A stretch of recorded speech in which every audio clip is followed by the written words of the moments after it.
Perrysburg High School, who realize the importance of mental health, are all coming together, designing a walk to benefit a local organization. So thank you so much for being here. We have one of the Perrysburg students with us, Ella, and a representative from Harbor. We have Jamie here. So thank you, ladies, for joining us. Thank you. So talk to us about this idea. We'll start with you about why you decided to say, you know what, let's do something to help out mental health when it comes to students.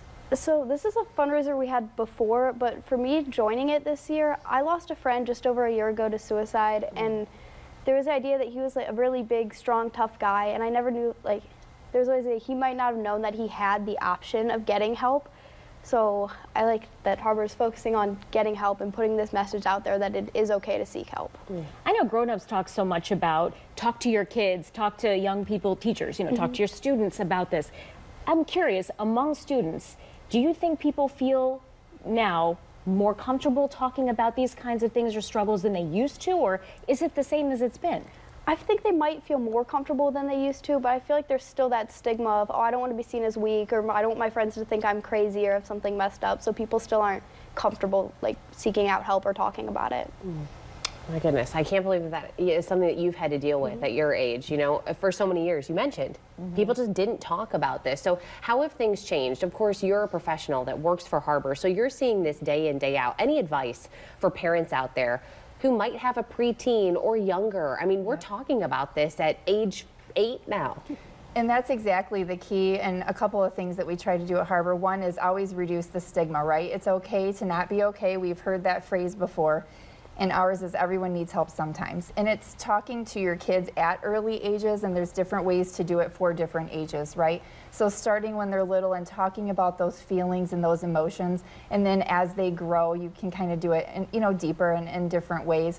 But always know that people can reach out. We love the fact that teens are behind this and that they care about mental health and that it's okay to ask for help. So Harbor is so excited that they organize this and that they lead this event. We're just happy to be a part of it with them. Giving kids, and I say kids, but you're a young lady, giving these students kind of that voice and the comfort level and even the understanding of the resources that are available. What a big help that must be to you, because we know sometimes younger people don't feel comfortable talking to a parent or maybe even a grown-up, but maybe creating like a liaison, giving them the understanding that, hey, maybe ask your friend, ask somebody in class that you might feel a little more comfortable with. That's exactly it, and that's why having these teens, these students be a part of that, they're delivering the message. Harbor is here to support them and be behind this project, and we love this. But really it's them talking to the peers and the community and letting them know why it's important and sharing their story, just like Ella did. So Ella, talk to us about the event. When is it happening and how can students get involved? All right, so it's Saturday, May 6th from 10 a.m. to noon at Woodland Park. We're set up just around the loop, and only the 0.6 mile loop, so you don't have to do the full mile, which is different stations with healthy coping mechanisms or different things that people in the group like doing to try and just get away from stuff, not focus, and not be so just involved, like, yes, it's involved in mental health, but not feel so focused on that and just kind of let go.